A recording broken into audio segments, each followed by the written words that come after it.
BFM Business, BFM Crypto, le club. Sandra Gandoin. Bonjour à tous, je suis ravie de vous retrouver pour cette nouvelle émission, le club BFM Crypto. Beaucoup d'actu à découvrir aujourd'hui. On va parler des actus de l'adoption du Bitcoin, aussi des cours, des ETN, aussi des projets de certains d'entre nous. On verra ça dans un instant. Mes invités aujourd'hui, Pauline Armandet, journaliste BFM Business qui s'occupe de ce gros dossier crypto pour nous. Bonjour Pauline. Louis-Alexandre de Froissart, gérant et associé chez Montaigne Conseil et Patrimoine. Bonjour. Oui. Louis-Alexandre. Et Arnaud Toiti, avocat et cofondateur de Hashtag Avocat. Merci d'être avec nous. Bonjour. Sur ce plateau, vous continuez à nous poser toutes vos questions sur ce que vous entendez dans cette émission, sur aussi les questions d'adoption, les questions techniques. Vous savez qu'on vous répond tous les jeudis entre 15h et 15h30. Notre adresse, on nous écrire crypto@bfmbusiness.fr. Le club BFM Crypto, c'est parti. Et je vais commencer par vous, Louis-Alexandre de Froissart, parce que vous êtes intéressé à ce rapport 2025 Geography of Crypto Report, qui détaille un petit peu l'adoption du Bitcoin dans le monde. Exactement. Les chiffres de cette adoption crypto, commençons par ça déjà. Eh bien déjà, on peut dire une chose, c'est que partout dans le monde, on s'intéresse aux cryptos et l'adoption, elle est partout dans le monde. C'est ça qui est étonnant. Alors bien sûr, on trouve les grands pays. L'Inde en tête. On ne pensait pas à l'Inde, on pensait plutôt aux USA. Ils sont en deuxième position. Puis on trouve assez vite le Pakistan, donc ce qui est une partition de l'Inde, pour ceux qui se rappellent l'histoire, le Vietnam et le Brésil pour les 5 plus gros pays en termes d'adoption. Mais ça, c'est une vision, je veux dire, de loin. Maintenant, on va prendre la loupe et on va regarder qu'est-ce qui se passe si on ajuste ça de la population. Alors, si on ajuste la population, on va trouver en tête l'Ukraine. Donc c'est quand même quelque chose d'un peu surprenant. La Moldavie, alors je vous avais parlé d'un jeton, un stablecoin rouble qui a été émis en Moldavie, ça peut expliquer ceci aujourd'hui. On a aussi la Géorgie qui apparaît en 3e position. Oui. Enfin, on a la Jordanie, Hong Kong et le Vietnam. Je tiens à préciser que le Vietnam, qui était 4e en termes d'adoption globale, est 6e rapporté à sa population. Donc c'est le meilleur représentant de l'Extrême-Orient, le Vietnam, c'est quand même assez étonnant. Donc ce que l'on peut dire, c'est qu'il y a une croissance assez grosse dans l'Asie-Pacifique, 69% de croissance entre juin 2024 et juin 2025. Et on a aussi l'Amérique latine qui tire son épingle du jeu, puisque le Brésil, on sait que l'Argentine aussi. Et donc là, c'est 63% de hausse d'un moment sur l'autre. Donc partout dans le monde, on adopte. Et j'ai hésité en vous lançant, mais on parle de Bitcoin ou on parle de crypto là ? Alors en fait, on parle là de sujets qui concernent l'ensemble des cryptos et ce qu'on peut remarquer, une chose qui est très importante, c'est que c'est des transactions qui sont de plus en plus croissantes. C'est-à-dire que si on fait une petite réflexion en disant c'est quoi les transactions qu'on peut trouver dans un mois, aujourd'hui on pense qu'on est entre 1100 et 1500, parce que j'ai regardé les chiffres hier quand même pour voir, jusqu'à 1500 milliards de dollars de transactions par mois. On était à 700 il y a encore, en moyenne il y a encore un an. Donc c'est des transactions qui sont en forte hausse. Et ces transactions, on va dire qu'elles sont quand même tirées par l'USDT, donc par les stablecoins, puisqu'il y a une grosse adoption des stablecoins dans le monde, et c'est peut-être l'enseignement à tirer des 12 derniers mois, et on l'a vu, on en a parlé ici, c'est pas qu'aux États-Unis, mais par contre c'est que en dollars. C'est que en dollars. 98% des stablecoins en dollars, et donc les stablecoins en dollars sont en train d'inonder le monde, mais ils ne font pas que, on n'est pas que sur la détention, on est sur les échanges. Et ça veut dire que Bitcoin n'est pas forcément sorti du jeu, parce qu'il y a beaucoup de gens qui, quand ils ont fait des gains sur les stables ou d'autres cryptos, vont mettre ces gains sur la réserve de valeur qui est Bitcoin. C'est intéressant. Bitcoin, le stable, c'est quand même une partie émergée de l'iceberg. Pourquoi ? Parce qu'il a besoin des alts. C'est-à-dire qu'aujourd'hui, un stablecoin sans Ethereum n'existe pas.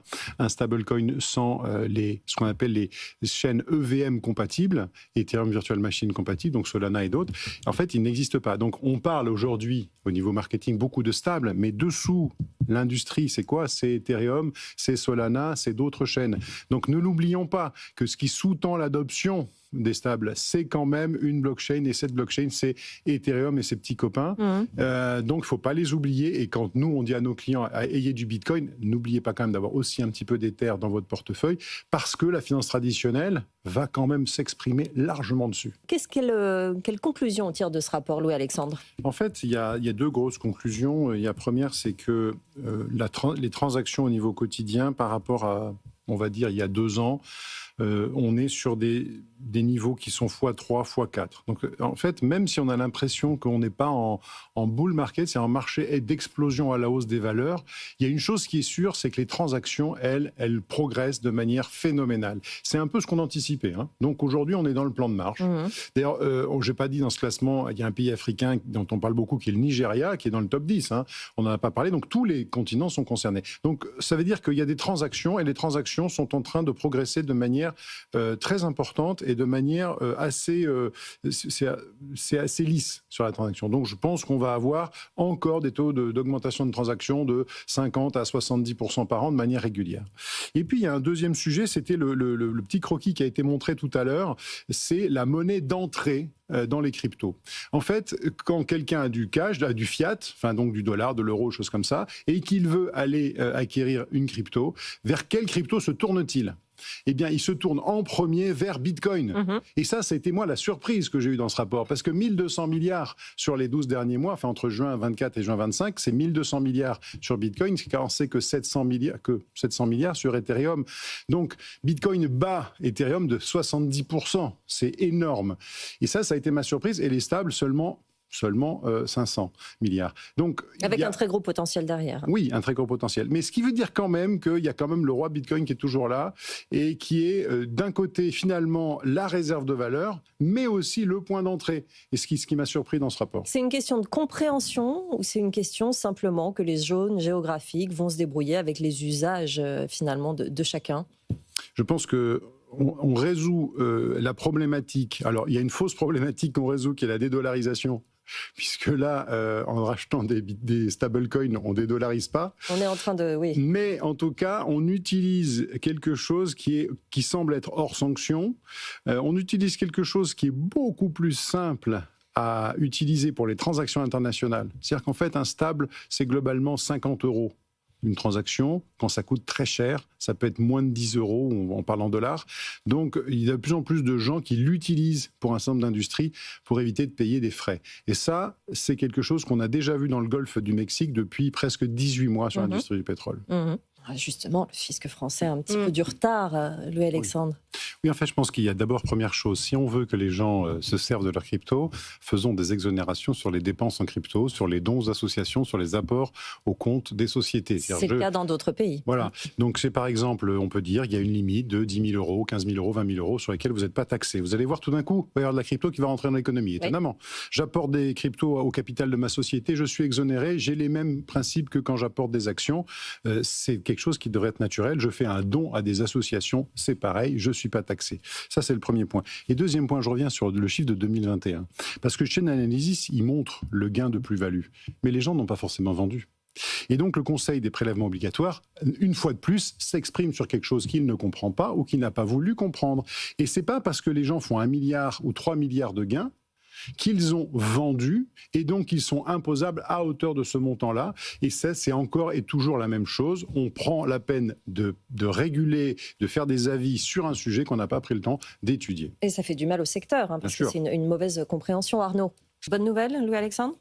Alors, c'est assez drôle, c'est qu'on a un combat entre l'AMF d'un côté, la CPR de l'autre. La CPR, il y a un mois, nous dit qu'il est hors de question qu'il y ait des produits crypto dans les contrats d'assurance vie. L'AMF assouplit sa position et donc ça veut dire que l'AMF va quelque part pousser à ce que ça rentre dans des contrats d'assurance vie. Donc c'est assez drôle de voir deux positions qui sont en train de s'affronter. C'est un régulateur qui gère le même sujet puisque l'un c'est détenu dans un compte titre. Et l'autre, c'est détenu dans un contrat d'assurance vie. Il va peut-être falloir qu'ils accordent leur violon s'il y a un chef d'orchestre. Voilà, c'est dit.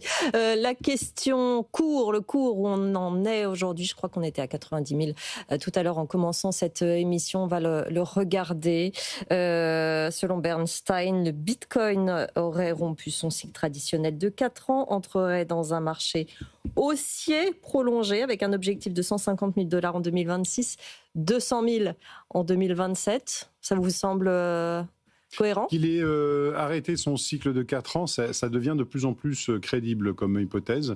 On n'est pas encore terminé ce fameux cycle, mais c'est une position à considérer. Louis Alexandre, vous avez des projets, je crois, vous nous les avez confiés tout à l'heure. Oui, mais on va les laisser ici. Mais enfin, effectivement, je vous le dirai peut-être en suivant. Mais c'est vrai qu'à 500 000, je vais peut-être me faire plaisir. Voilà, dans quelques années, on verra ce que Louis Alexandre a concrétisé comme projet. Merci en tout cas à tous les trois d'être venus dans cette émission. Louis Alexandre de Froissart, gérant et associé chez Montaigne Conseil et Patrimoine. Arnaud Toiti, avocat et cofondateur de #Avocat.